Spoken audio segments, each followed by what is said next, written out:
Oke, assalamualaikum warahmatullahi wabarakatuh. Salam Pramuka. Bertemu lagi bersama saya Rismanur Hakim di channel Millennial Citizenship.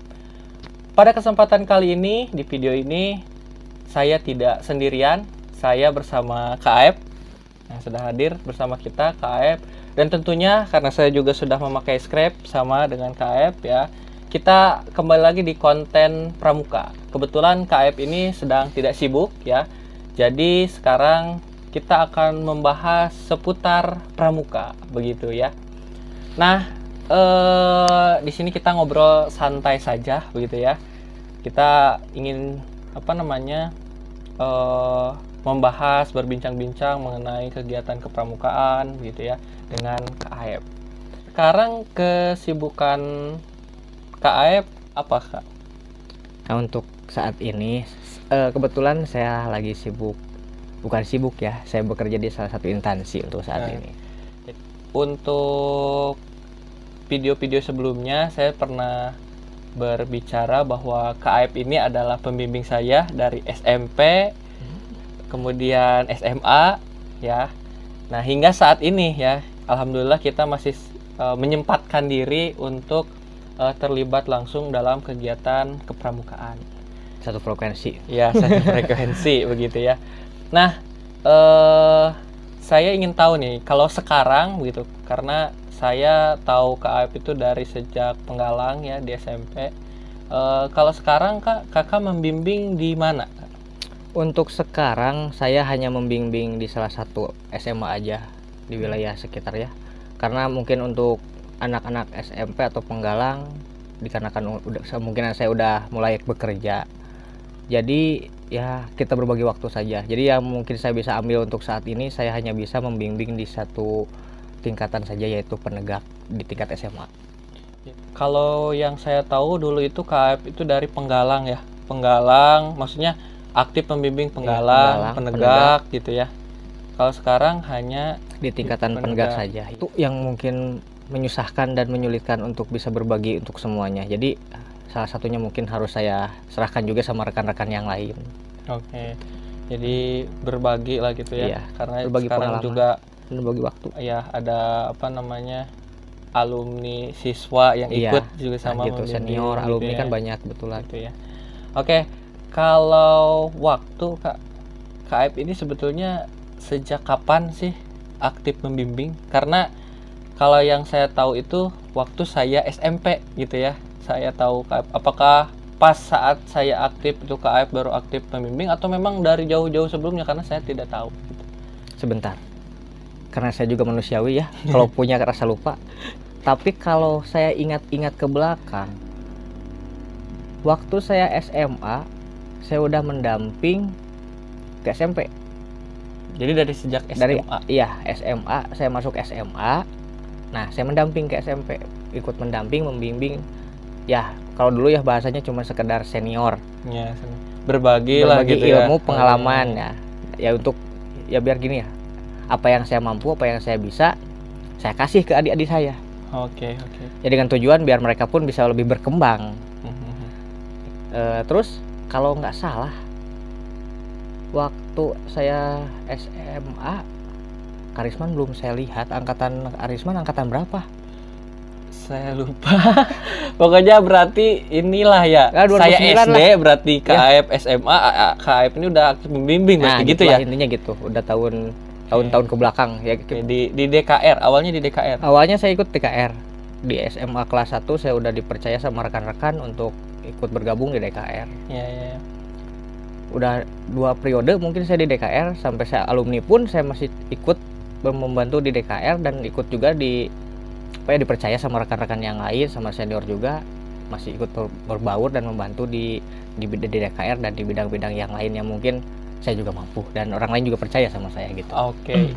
Itu sebabnya ya kenapa saat ini saya juga pakai istilah membimbing. Iya. Karena konsepnya itu adalah orang yang sukarela, sukarela membantu pembina begitu dalam membimbing atau membina peserta didik di tingkatan sekolah ya, baik Penggalang maupun penegak ya. Jadi kalau istilah pembina kan itu jelas ya pembina gitu ya dari sekolah. Nah kalau pembimbing ini lebih cenderung, ini istilah dari saya ya pembimbingnya. Kalau mungkin ke dalam ketentuan itu disebutnya pembantu pembina atau asisten pembina ya.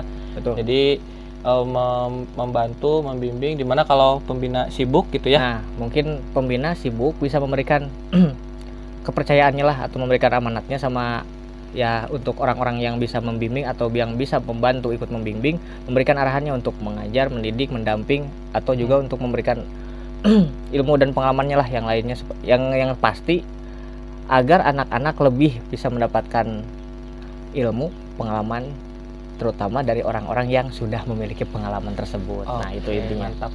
Nah, kalau selama KAF membimbing anak-anak ya, selama KAF membimbing anak-anak atau peserta didik atau adik-adik ya di penegak sekarang ya, yang sekarang di penegak, apa sih sebetulnya kesulitannya, Kak? Untuk tingkat kesulitan banyak ya. Kesulitan. Tapi yang paling dibilang paling menyulitkan yaitu kekompakan.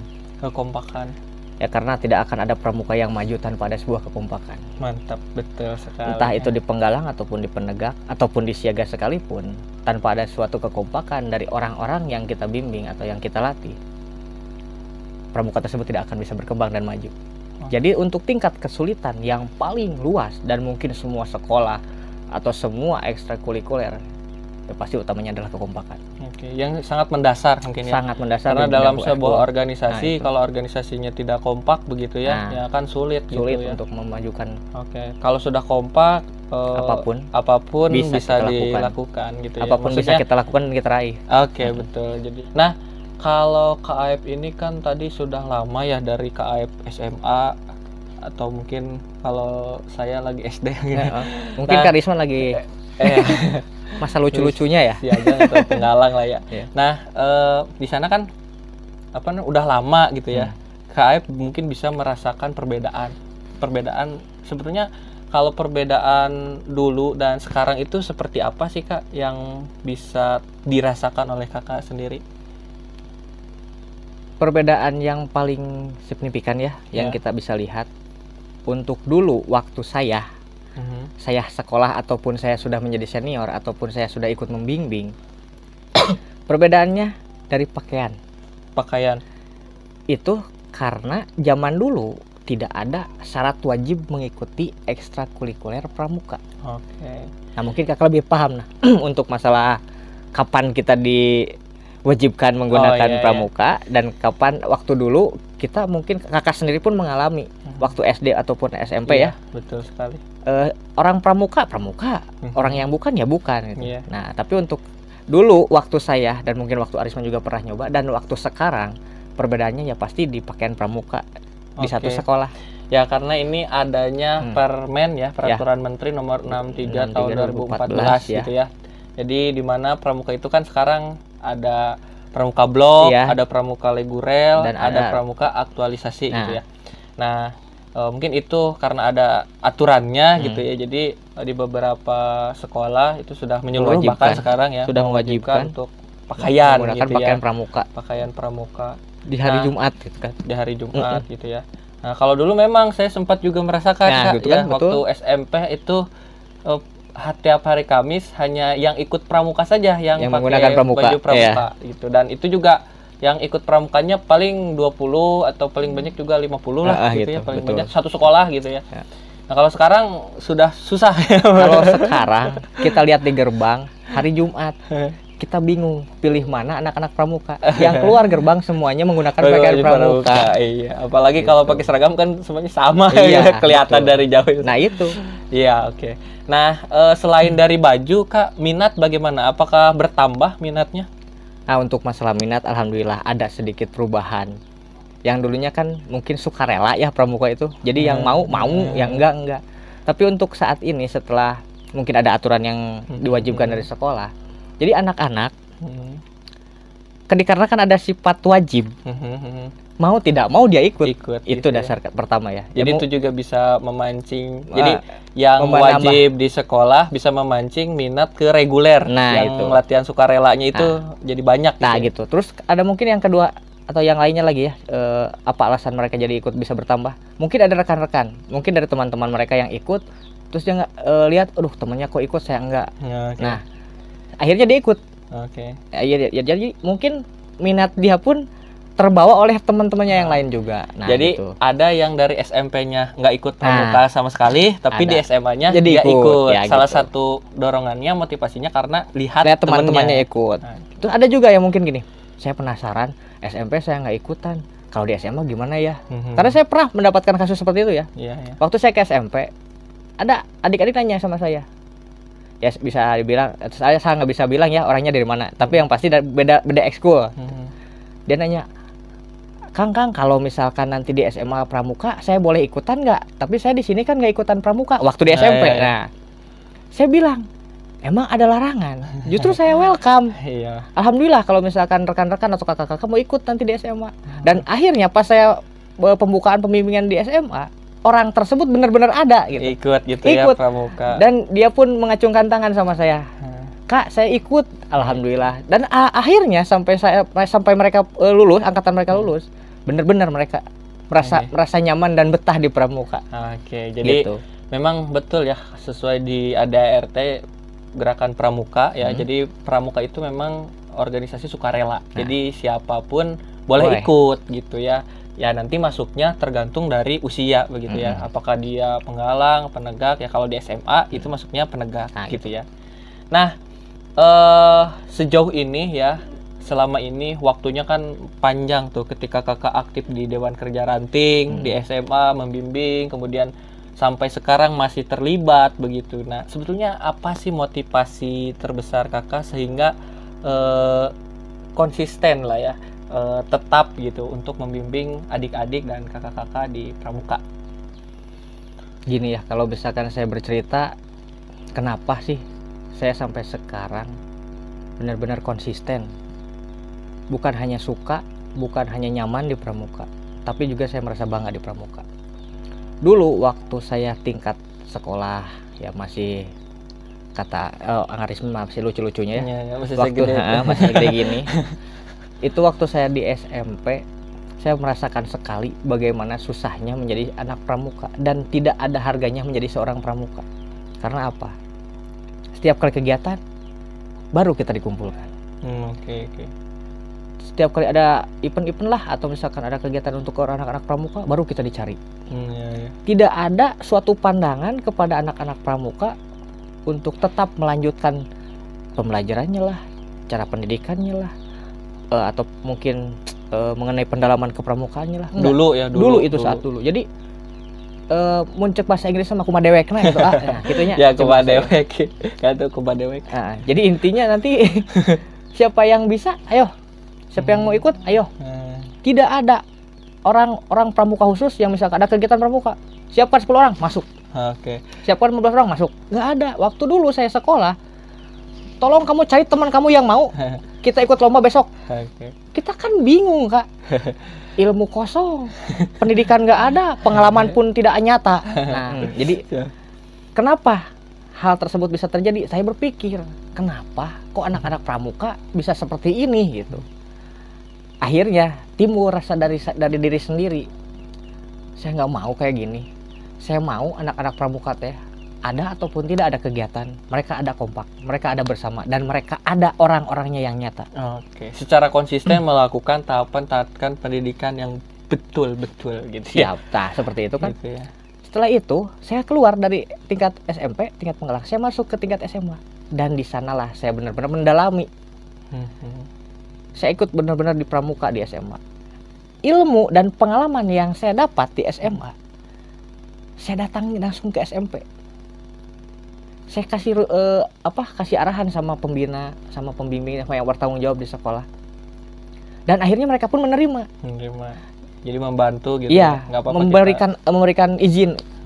Nah, di sanalah saya belajar pertama kali untuk ngobrol sama anak-anak, sama adik-adik saya ya.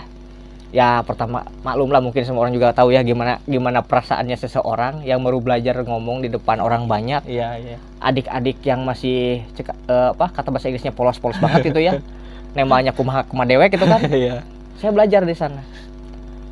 Tapi karena pengalaman itu juga akhirnya saya pun ya minimalnya lah nggak punya rasa cek bahasa Inggris sama gemeteran lagi gitu ya. Kita bisa ngobrol, kita saling interaksi, makin lama saya pun bisa ngebimbing mereka dan mereka pun merasa nyaman dibimbing sama saya dan mereka pun memiliki hasil apa yang sudah saya bimbingkan sama mereka. Itu pun bukan ilmu dari saya juga, itu pun dari kemauan rekan-rekan yang lain, adik-adik saya yang juga saya asuh waktu itu. Nah dari sana ya makin lama mungkin beberapa generasi ya. Kalau bisa dihitung beberapa generasi saya pun sudah lupa. Saya lupa tapi mungkin mereka masih ingat sama saya. Tahu saya gimana orangnya, tahu saya gimana cara ngedamping mereka. Ya meskipun dengan ilmu dan kemampuan yang saya miliki ya gak bisa dibilang banyak. Hanya sedikit ilmu yang mungkin bisa orang lain pandang, wah dalam saya ilmu daripada kamu. Tapi minimal apa yang saya punya dan apa yang saya miliki saya sudah berikan sama adik-adik saya dan mudah-mudahan sampai sekarang mereka memiliki manfaatnya. Mantap. Jadi sekecil apapun ilmu yang kita miliki gitu ya, jadi kita harus berbagi begitu ya, agar bermanfaat apa yang kita miliki itu gitu ya. Dan apalagi ini konteksnya memberikan ke adik kita ya, adik-adik yang ada di istilahnya yang pengalamannya juga kita bagikan gitu, agar mereka memiliki gambaran ke depan, khususnya dalam kegiatan kepramukaan. Luar biasa sekali gitu ya, saking bahagianya. Iya, tadi saya mau luar biasa jadinya. Ya, luar biasa sekali pemaparan dari KAF ya tentang pramuka begitu ya, dari sisi pengalaman. Iya, dari sisi pengalaman. Nah, untuk selanjutnya nih kita harus tanya-tanya bagaimana strategi begitu dalam melakukan pembimbingan atau ketika teknisnya latihan begitu bersama anak-anak penegak maupun penggalang. Apalagi ya sekarang di masa pandemi, barangkali kita sharing aja gitu. Nah, untuk video sekarang itu saja ya, kita lanjut di video bagian kedua. Terima kasih, jangan lupa subscribe channel Millennial Citizenship. Yuk. Wassalamualaikum warahmatullahi wabarakatuh. Salam Pramuka.